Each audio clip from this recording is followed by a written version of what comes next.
Good evening, ladies and gentlemen. Here on Third Metal Reviews, we're going back down to Brazil, to the thrash corner of Metal Land, to talk about Claustrophobia's new album, Unleeched. Not Unleashed, Unleeched. The leeches have been removed. So, gentlemen, how are all you feeling tonight? What are the happy hats? Damn allergies. Amen to that. Damn claustrophobia. I did not realize that Brazil had time machines, but I guess they actually do. You're damn right they do. Send me right back to the mid-'80s. Yeah, essentially.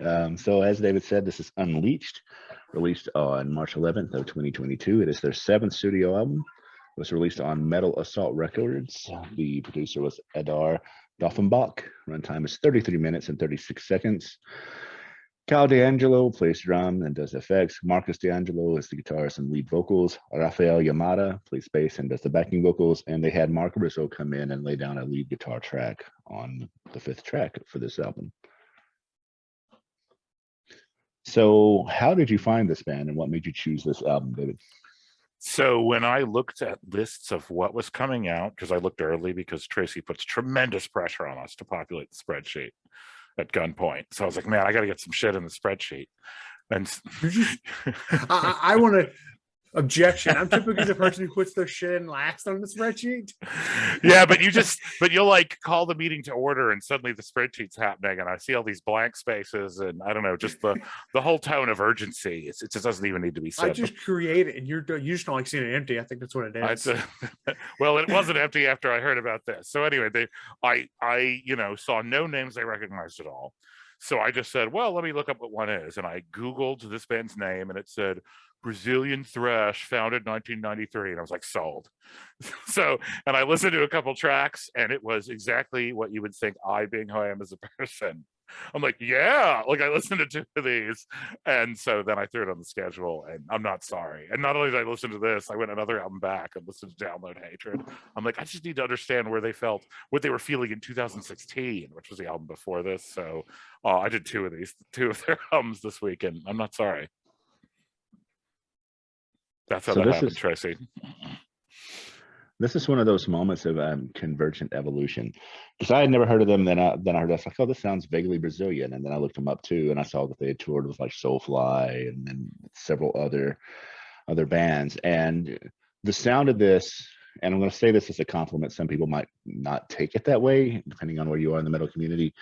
But if Sepultura had not incorporated more indigenous sounds and gone into roots and had stayed closer to like the thrash that they were making coming out of Arise, which we reviewed recently, man, that track, this is what that reminds me of.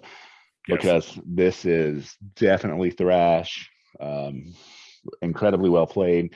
Production, not the greatest, but also not the worst that we had recently. So I was very pleasantly surprised by this. Yeah, I don't think they had a ton of money. The last album, Andreas Kisser, is even on a track and co-wrote it, so they're very much in that universe. So they got the guitars for Max Killer's first band on the last album, and then they got the guitars for his second band on this album. Pretty soon they're gonna have one of Max's son playing the next album. Why not? Got to keep it in the family. I'm sure they know each other. One happy family. One happy thrash family down there. Yeah. I wouldn't be surprised if these guys open for Sepultura in the early 90s on a couple of shows. I don't know if they did with Sepultura, but I know they did Soulfly, and considering Soulfly and Sepultura, the Soulfly Sepultura split was like 95, 96. So they might not have had time to at least tour with the original lineup of Sepultura. I'm sure they saw them a bunch, but. Oh, yeah. That's very clear. Yeah, I'm sure they saw Slayer when they came to town. I'm sure this is straight up sort of late 80s thrash with some slightly newer production. And there's some flourishes, I think, that are a little contemporary, particularly the closing track. Not talking about songs yet, but they're messing around a little bit. And I think the album before this, believe it or not, is actually faster than this one. I think the one before this is almost even more straight thrash than this one is. So Ben, you should listen to that one too. Was that album before also like deathy? Like this is like Yeah, sort of yeah. on So- deathier end. Yes. I don't know if you guys picked up on it, but listen to this album. Some of the time signatures they use and the vocal style they use, it reminds me a lot of like a little bit new metalcore and flawish as well. I can see that. There's elements in here. I'm like, oh, they got some like that new metal groove. I think it's a little more this album than previous one, but I liked it. Yeah. I mean, these albums, one of the things I liked is they weren't identical. They were both in the Jeffy end of thrash, but that sort of slight new metal thing, a little bit of syncopated, groove or whatever. I think that's stronger on this album than the last one. That's And one way to tell you're not in the 1980s. You just like pinch yourself and be like, "Hey, Totally. new metal has happened." So it has in the future. It has occurred. Yeah, that's fair. I think we're looking at the time vortex though. This cover image for those of you who are on YouTube. Yeah. That's a cool cover. Interesting concept. I wonder how they came up with it. There's them channeling the heydays of the 80s thrash. I'm gonna give them a shout out for their font game as well. Like they haven't gone so far I can't read it, but there are multiple Amen. blades here happening. Yeah, this does look like something you would buy in a gas station. That's what the knife variety. Yes, 100%. I've bought this knife at a gas station before. And it said Unleeched on the side, spelled in this way. Like, Yes, what? yes. Made in Brazil. Very nice. Yeah, I think that not knowing anything about this band coming in, I was already, ready to like this as well. I think that, this is right in the pocket of late 80s Sepultura. It's like essentially the same style. I have to say also, though, that not every song on this album is a hit, which is fine, but I do think that it's a bit uneven as a result.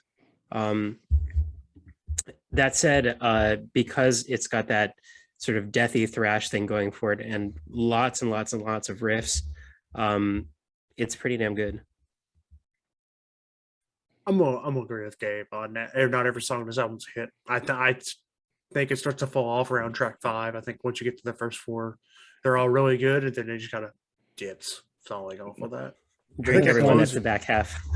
Yeah. Back up. I think the closer's pretty neat, but I guess I'll go ahead and just start. Like Stronger Than Faith, The Encrypted, Neuromassacre, and Psycho Sapiens.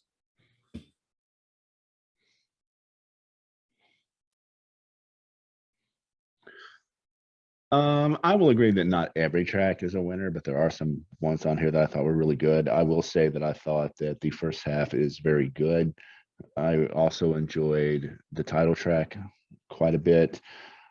Psycho Sapiens might be my favorite track on here, but I don't think any of them were bad. It's just I don't know that all of them are winners.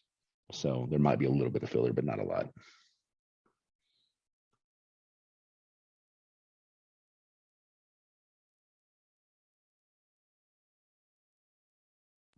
I guess while David's scrolling, I'll get going. My favorite run on this is 3 to 5, Neuromassacre, Psycho Sapiens, and Corrupted Self. I also think that the opener is really beastly. I think that Snakehead is just an awesome, awesome riff. Yeah, lots to like here. But as Tracy said, the back half tends to fall off. I'll concede that. I like almost all these tracks. I certainly love that run through almost all the way even into Unleashed. I agree Snakehead and Crawling aren't quite as strong, but then the closer is cool. So I was really into, like, in terms of my giant metal playlist, I had 7 of these. So essentially 1 through 6 and then 9. So I was into this, man. And You should just commit, David, and do the entire album. Well, I mean, I could do that, but I'm trying to be honest with you. I also thought Download Hatred was even slightly better than this one. So the one before it, which I know we're not reviewing that album, but just to put out there, if you like this album, you'll probably love Download Hatred. And then there's more, obviously they come out with album after album after album. And so I'm very curious about those earlier ones, but I like how you put that pause in there when you're like, we're not reviewing that album yet. yeah. Oh, no, I meant what I said. At this particular juncture, we are not reviewing that album. I mean, when I find another entire thrash universe, like it's going to happen to you, Tracy. It's like he said, like, oh, what if Sepultura had continued to exist on a different timeline? Yeah. There's at least 5 of these available on Apple, which I assume would be the same as Spotify. So what are you going to say? Grading it? Yeah, that's what I was going to say. I'm going to give this an A minus, only because I think the production is not quite as good as it could be, and it's got a couple songs that aren't perfect. I probably would actually, just not to spoil it, would give that next album an A, believe it or not. So I'm also trying to give myself a bit of room, but I think this is definitely worth an A minus. I enjoyed it. It's good shit. I enjoyed it a lot too. I thought it was a very fun ride. I don't think it's an A minus, but I'm not that far off it. I'll give it a B plus.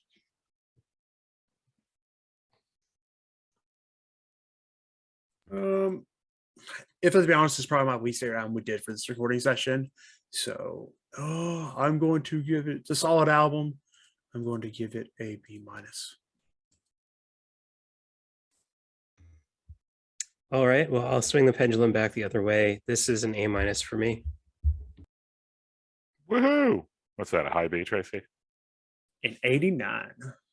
Oh hell yeah! It's like a B plus, almost an A. So Well, would you- oh sorry, go ahead. I was gonna say, would you buy it? Oh yeah. Well, I mean, obviously. Sure. I wouldn't. Yeah. You're a coward. No, you're not. But anyway, it's I would definitely buy it. All right, so what are we doing next time, Tracy? Next, we were doing Micro Romeo's War of the Worlds Part 2, much to everybody else's hatred. I mean, I couldn't feel too bad about making you listen to Brazilian thrash because I was very concerned about this. We'll leave it at that. this is our concern, dude. I just want everybody to take a moment, if you're watching this on YouTube, to soak in this album cover. It is not HR Giga. We are not going to get sued. What? Yeah, It totally is.